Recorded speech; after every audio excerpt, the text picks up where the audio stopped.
And to round it off this evening, before we get into the debate, Aaron Martin, Executive Creative Director at Syzygy, did I say it right? Thank you. Is going to completely kibosh everything that's said before and says that nobody actually owns the idea. So, and that is Aaron's stance anyway, normally.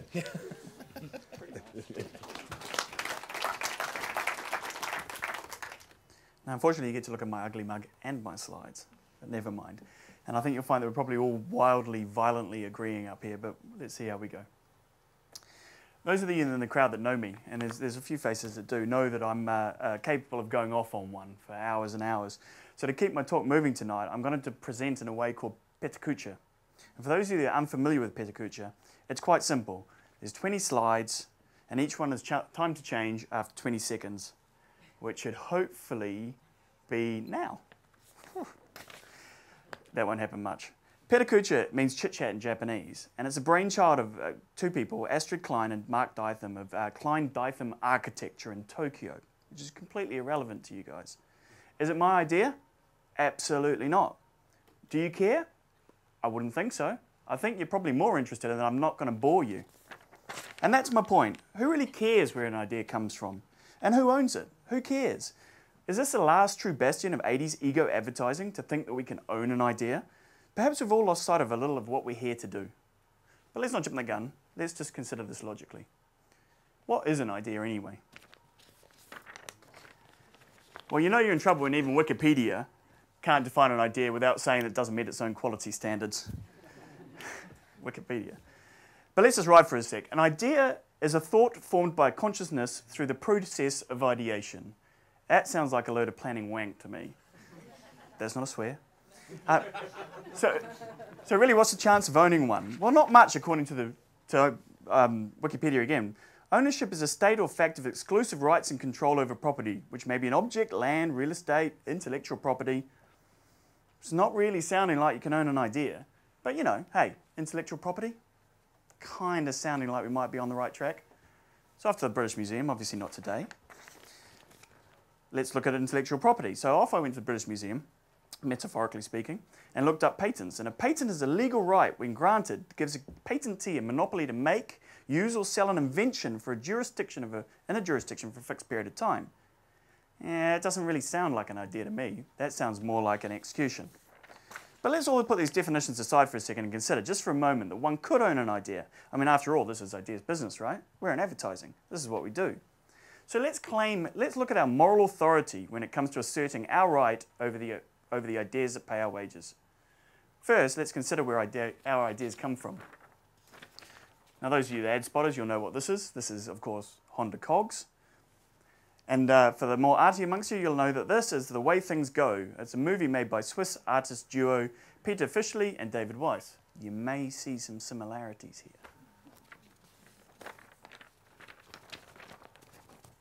Equally, what's that? A still from the storyboard that was used to sell Bravia to Sony? No, it's a limited edition piece of artwork called New York Bunnyscape, created by artist Zoyanda. So who owns the idea again? Now, that's a bit easy, right? That's easy pickings. It's easy to pick out a couple like that. But really, the truth is that any good campaign reflects a cultural environment it was created in.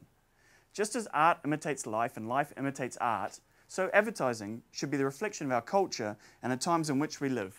Whether it's Mr. T and his Get Some Nuts, whether it's McDonald's and talking about healthy food, whatever it is, reflects our times. But who really owns the idea? And anyway, everybody that works in advertising knows there's only 7 ideas anyway. The first one, of course, being the superlative. Carlsberg, a great example. The second one, the comparative.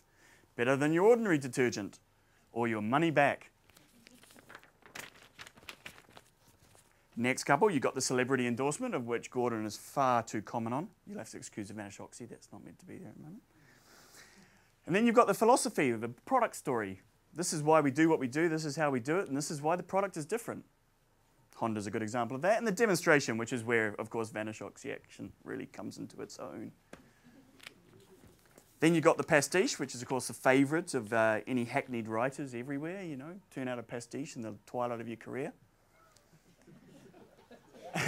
And then finally, you've got the sponsored gag, art piece, or any other creative whim, which is basically an idea just waiting for a client that's brave or dumb enough to buy it, normally in the bottom drawer bought out later.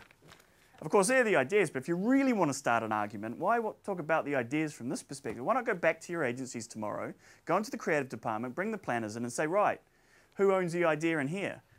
Sure to end in a fight. So I think it's safe to say that perhaps we're in an industry we're not in the best of positions to claim ownership of the ideas. And perhaps the very thought of owning an idea is perhaps where we're going wrong. Clients don't care who own the ideas. They just want to make sure that their creative is all central around one.